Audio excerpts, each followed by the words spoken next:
નમસ્કાર મિત્રો, મારી યુટ્યુબ ચેનલ પર આપનું હાર્દિક સ્વાગત છે। આજના તાજા સમાચાર। ટ્રેલરે રિક્ષાને ટક્કર મારતા સર્જાયો ગોજારો અકસ્માત, માસૂમ બાળક સહિત 5 લોકોના મોત। ચોટીલાના પીપરાડીમાં યુવકને કુટુંબીજનોએ જ મોતને ઘાટ ઉતારી દીધો। હવામાન વિભાગે કરી મોટી આગાહી, ઠંડી અને વરસાદ બંને સહન કરજો, આ વર્ષે શિયાળો કંઈક અલગ જ રહેશે। દુષ્કર્મના ગુનામાંથી છૂટેલા યુવાનની હત્યા। પોસ્ટ ઓફિસમાં મોટી સ્કીમ, માત્ર 82,000 જમા કરાવો અને રોકડા મળશે 22,23,954 રૂપિયા।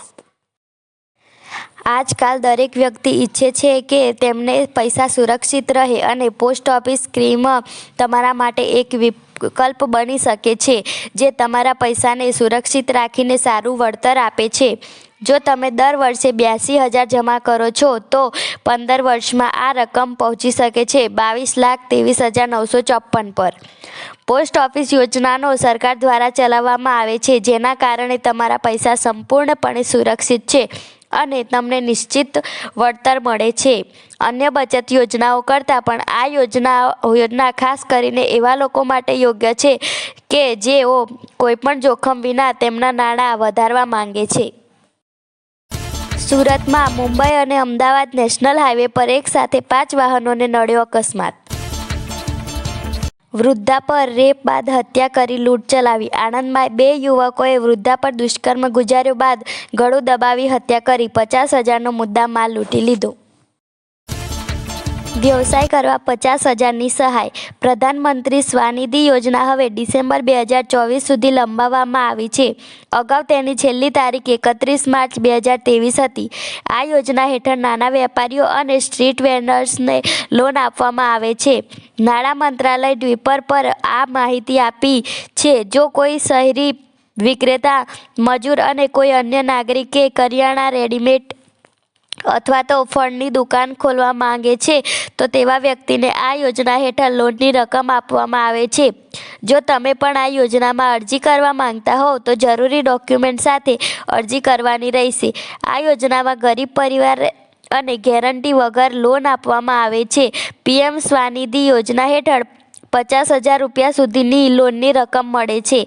ધારો કે જો કોઈ વ્યક્તિ શાકભાજીની દુકાન ખોલે છે તો તેની સૌથી પહેલા 10,000 રૂપિયાની લોન મળશે, ત્યારબાદ તેને 20,000 અને પછી 50,000ની ડબલ લોન આપવામાં આવશે।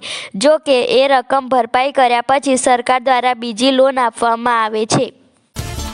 સુરતમાંથી હૃદયદ્રાવક ઘટના સામે આવી, કાર સવાર યુવકે વૃદ્ધ મહિલાને કચડી નાખી। ચાલતી ટ્રેનની છત પર રીલ બનાવવી ભારે પડી, હાઈ ટેન્શન તારને અડતા યુવક સળગ્યો। ગુજરાતમાં નવી 9 મહાનગરપાલિકા જાહેર। મહાનગરપાલિકાઓની સંખ્યામાં થયો વધારો। નવસારી, વાપી, આણંદ, નડિયાદ, મહેસાણા, સુરેન્દ્રનગર, મોરબી, પોરબંદર અને ગાંધીધામ એમ કુલ 9 નગરપાલિકાઓ મહાનગરપાલિકા તરીકે કાર્યરત કરશે। 9 નગરપાલિકાઓને મહાનગરપાલિકાનો દરજ્જો આપવાનો નિર્ણય રાજ્ય મંત્રીમંડળની મંજૂરી તથા ગુજરાતમાં હાલ અમદાવાદ, સુરત, વડોદરા, રાજકોટ, ભાવનગર, જૂનાગઢ, જામનગર અને ગાંધીનગર મળી કુલ 8 મહાનગરપાલિકાઓ કાર્યરત છે। રાજ્યમાં 17 મહાનગરપાલિકાઓ થશે। જો મિત્રો અમારી ચેનલ પર તમે નવા હોય તો અમારી ચેનલને સબસ્ક્રાઈબ જરૂરથી કરજો।